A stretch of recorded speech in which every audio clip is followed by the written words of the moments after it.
Welcome to the Business of Family, the podcast where we explore the stories, challenges, and opportunities of family businesses. I'm your host, Tammy Buss, and I'm a family business survivor, and I'm also a family business advisor. In this show, we'll be talking with family business leaders and experts to bring you insights and inspiration so you too can survive your family business journey.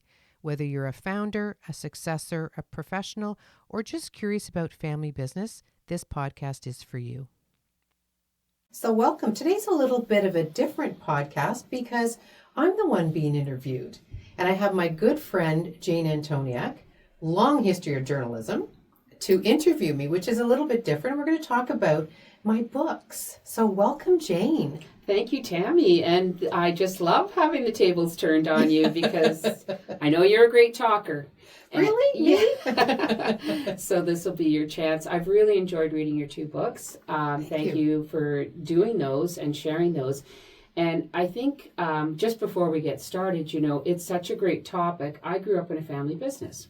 My parents owned a printing company for 35 years in Thunder Bay. All four children fled Thunder Bay for school, jobs, love, whatever. And none of us carried it on, right? They were able to sell it to an employee, which I know is always an option that you put forward in your books as well. But I think about that when I read your story. And so I guess what I really want to kick it all off with is your motto is keep it in the family. Yes. And yet not everybody does. No, only about 30% transition to the next generation. And the reason that I say keep it in the family is because I don't think we talk about it early enough. And the easiest thing to do is to sell it. Because we assume that our kids are interested in something else. We've said, hey, do you want this printing business? You go, no, I'm out of here. But you really haven't looked at the opportunities. And I just feel that when you spend 35 or 40 years building a business, that legacy is something that you should really talk about with your kids. And we don't. We just kind of throw it out there. Hey, you interested? And they say no and off you go and you never really talk about it again. Yeah. So you kick off your first book with your own story. Yes. And you have two sons. You started a very successful financial planning and insurance and financial business. Well, what happened with you that made you look into this whole new realm of family business planning and succession planning? Well, part of it was, like most family businesses, the first generations anyway, that you tend not to plan for it. It's like an accidental business. And I started in the insurance industry back in the 80s, only because the company I was working for went bankrupt and I needed a job.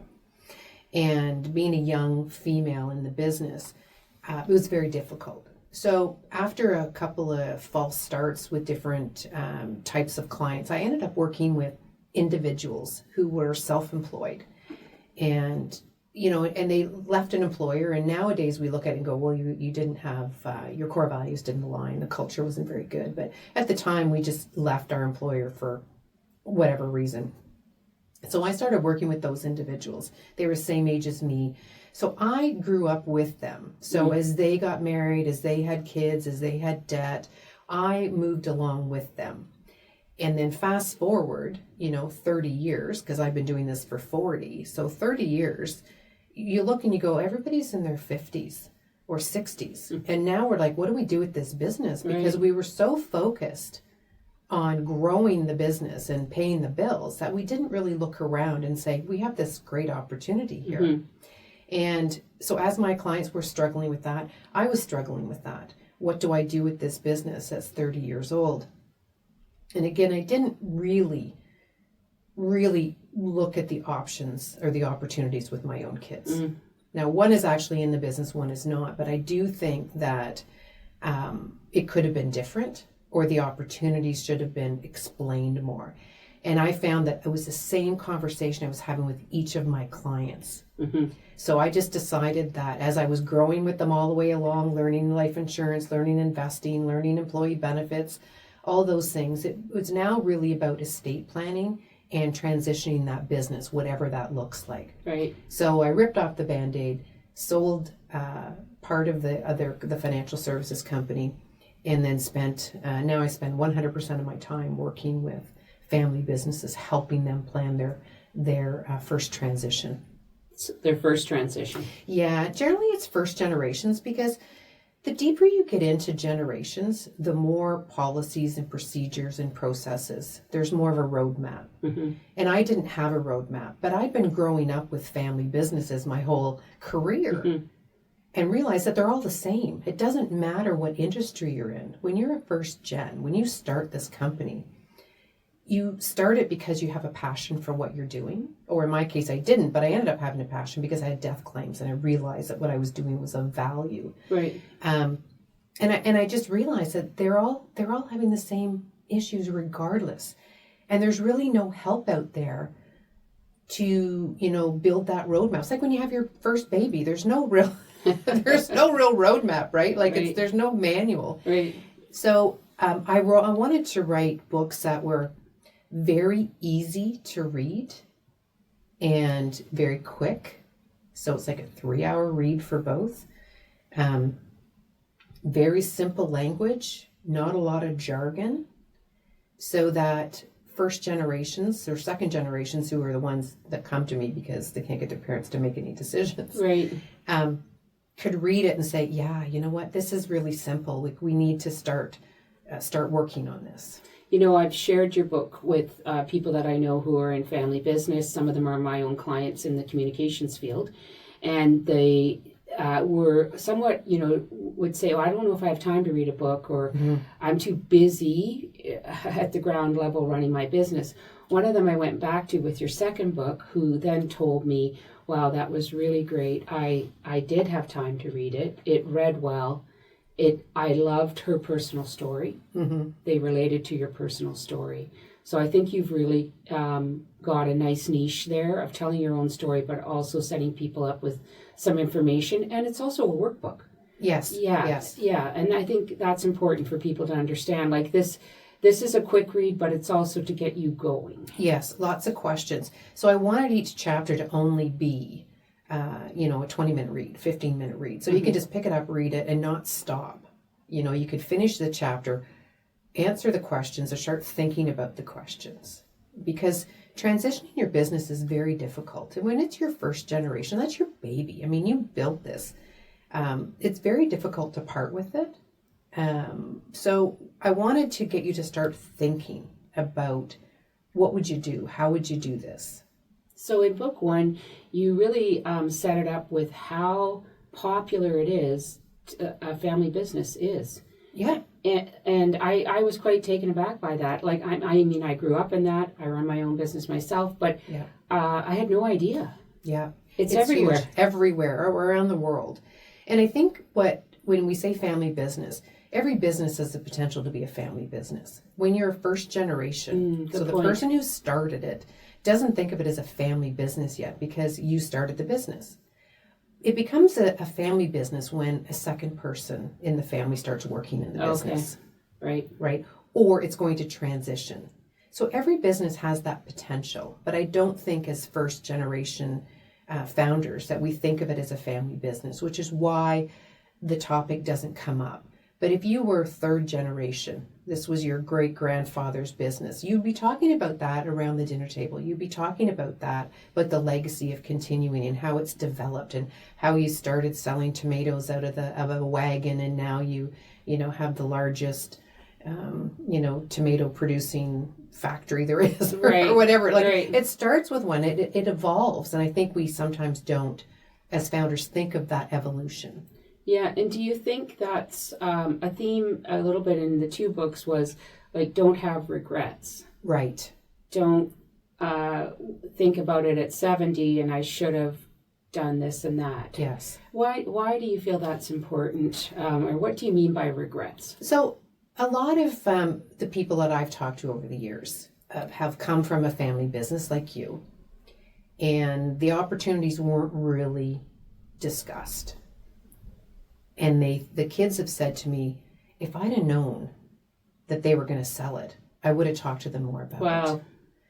Right? And a lot of times, the second gens get thrown into a family business because somebody gets ill or somebody dies and someone steps in to run it, to get it ready to be sold, and ends up staying. Right. Right? But we don't tend to really think of it as an opportunity. We think of it as just a business paying the bills. Yeah, that's very true, isn't it? I mean, all of us 4 kids worked in the family business, certainly as young people. I think I learned how to drive the delivery van at age 15. Yeah, yeah. But it is true. Like it was definitely a topic around the table, but it was also their livelihood. It was, and yeah. I mean, in those days we came home for lunch. Yes, that's and true. we That's true. would talk about and watch it. the cartoons. Spider-Man, Spider-Man. When I came home for lunch. Right. And, my parents would come home from lunch from the printing business and we would have lunch. They would go back to work. So, I mean, it was present in our lives, but we certainly did not have those big conversations. No. And the regret is not just from the opportunity that, wasn't expressed, that I didn't know my parents were really going to sell that. But the regret is I sold it and I wasn't ready.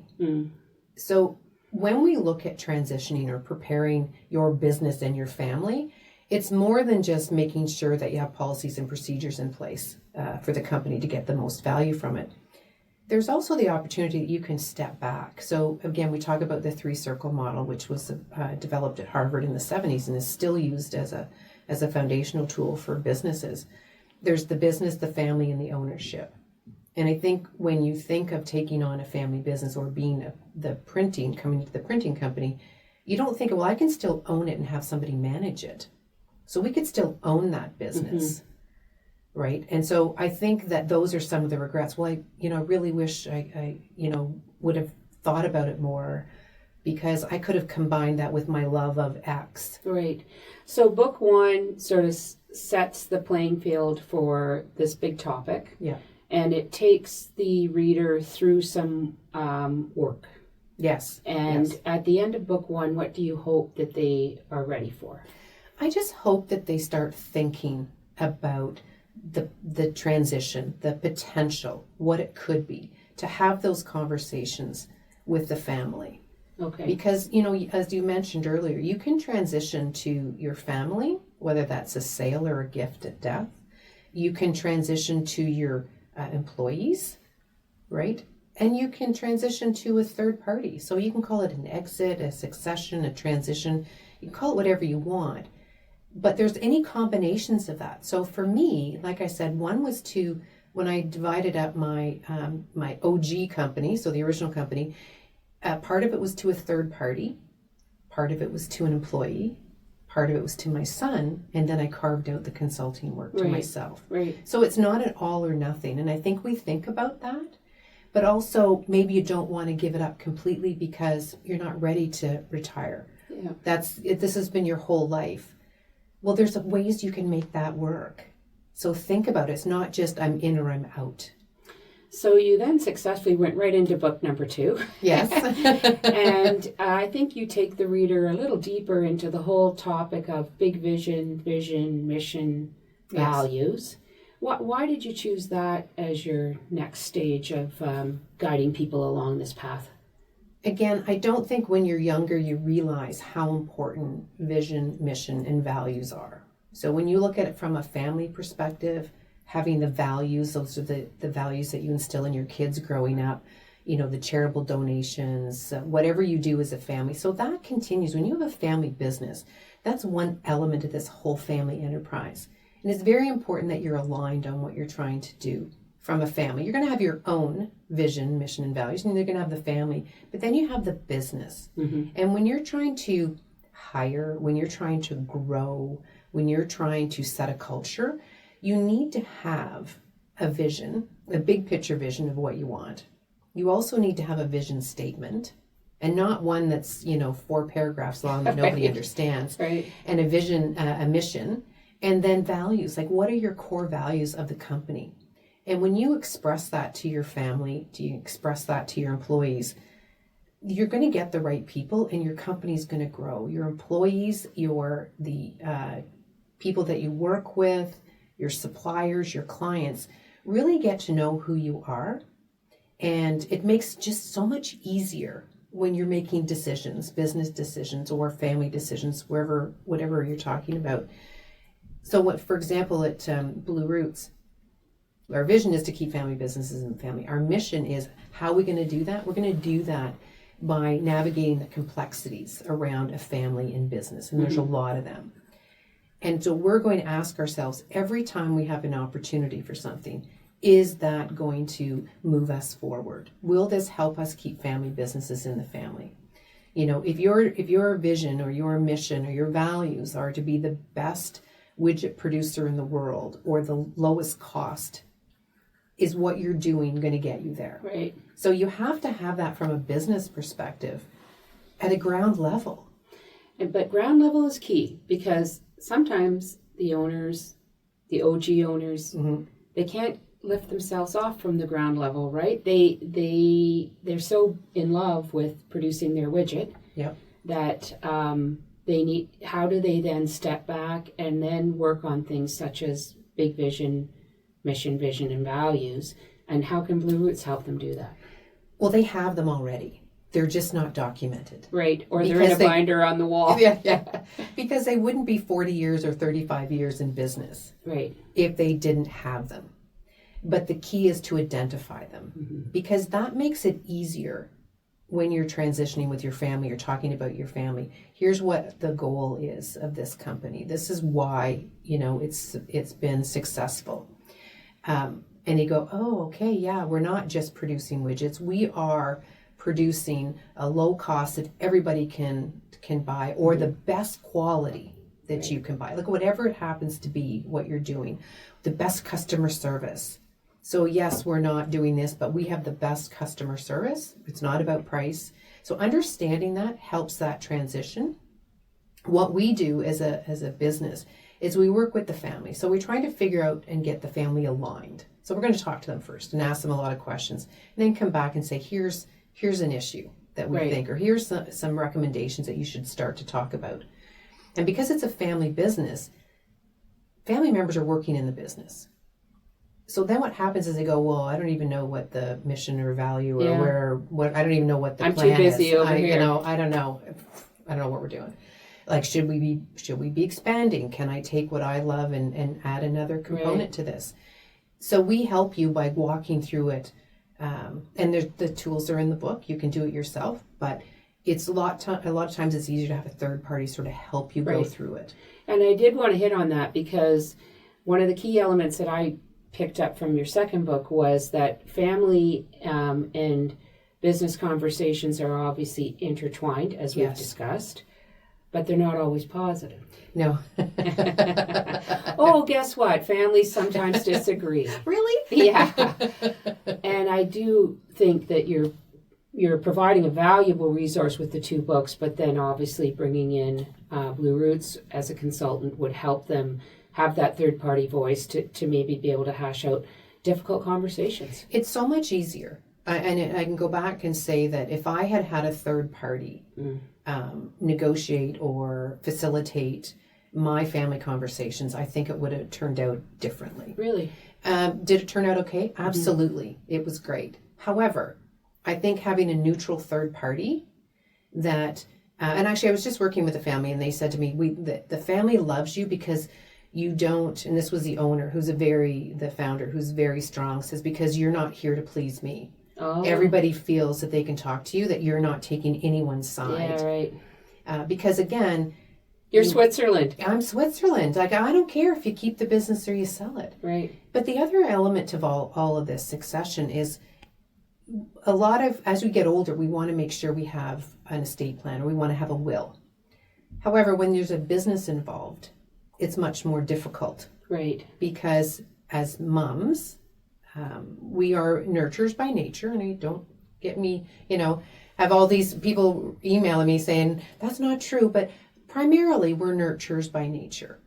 And we want everything to be even. We want it all to be even. Each child, 3, 4, 10, whatever, everybody gets an equal amount. But that's not necessarily fair. So is it fair versus equal? So when you're doing estate planning or setting your will, how do you do that? If you've got a child who's working with you for 20 years and a child who doesn't work in the business, and you leave them equally, there's going to be a little bit of animosity. You're going to create conflict right from the get-go.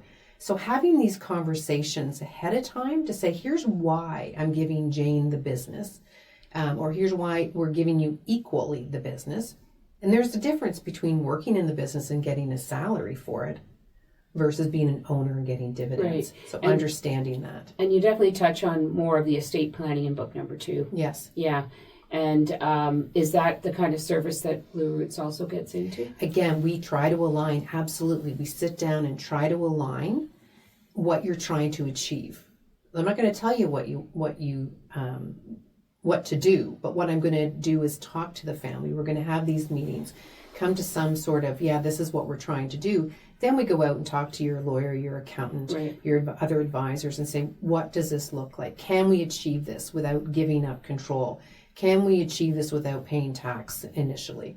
Because whenever you do one thing or another, it's going to have an opposite effect on something else. So if everybody's in alignment with what you want to happen and it makes sense, and people go, I get it. Because you can't tell people after you passed or sold, you need to have that conversation before. So I'm leaving you the business. Here's why. Here's why you're getting grandma's ring and your sister's not. Right. You know what? I think this is a great point to kind of wrap up on, because throughout it all, what I listened from you, Tammy, is your statement that you should be looking through the front windshield and not the rear view mirror. Absolutely. It's bigger. The windshield is bigger for a reason. Look forward, not back. But each one of these topics needs to be addressed. And you can't do your estate plan till you figure out what you're going to do with your business. You don't know what you're going to do with your business till you talk to your family. So it all gets tied in, and we try to make things simple. It's one step at a time instead of this big overwhelming, decisions to be made. Like, I don't even know where to start. So we end up doing nothing. Kind of like cleaning out the basement. Cleaning out the basement. It's like you look down, you go, yeah, I need to do that, but not today. Yeah. And sometimes we need a helper. Yes. And sometimes Are you referring to the fact that I helped you? And I was third party, so I could throw out stuff that you were still attached to? Isn't that so similar, though? It is, absolutely. Right? And I also think we need some resources like your book and your 2 books, and they do have the worksheets, which I think are helpful. Yes. I think sometimes we say that we have to put pen to paper a little bit in order to get our thoughts down before we can proceed to the next chapter. So congratulations. Thank you. Proud of you. Thank you. We met through a book club and started one up, and now here you are an author. So Tammy, I know with every podcast you like to wrap it up with your top 3 tips. Oh, putting me on the hot seat. Yeah. What do you have? Okay, so the first thing is to actually have a conversation with your family. To actually sit down and have a conversation about what you envision. What is your vision for the company? And what is your vision for exiting? And I've had clients say, it's death or bankruptcy. It's the only way I'm leaving. It's like, well, that's good. That's a plan. And everybody knows, right? Yeah. So have that conversation. The second thing I think to look at is grab your will and take a look at your will. It's probably old and outdated and needs to be probably updated. And the third thing, it would be to reach out to Blue Roots to help you facilitate these conversations and get that transition and your estate plan settled. Excellent tips. Yeah, and hard tips. Some of those are hard things to do, but very important hard. And better to do that while you're looking forward than looking back. Absolutely. Yeah, no regrets. No regrets. I really appreciate you coming in. It's kind of interesting to be on this side of the mic. Is that right? This side of the table? I don't know what that's called. But anyway, thank you so much for doing this, Jane. My pleasure. Really appreciate it. And for those of you who have not bought the book, you can go to our website and you can find it. It's on Amazon. It's chapters, anywhere you would buy books. And there's a lot of tools in those books as well. Excellent. So thank you. Thank you. If you like this episode, subscribe to the Business of Family podcast on your favorite listening platform. You can also find Blue Roots on Facebook, Instagram, and LinkedIn. On the next show, I'll be back with another amazing guest who will inspire you with their family business insights. Until then, take care and keep it in the family. This podcast is for informational purposes only and should not be considered legal, tax, investment, or insurance advice. Before acting on any advice, please contact your personal or company advisors.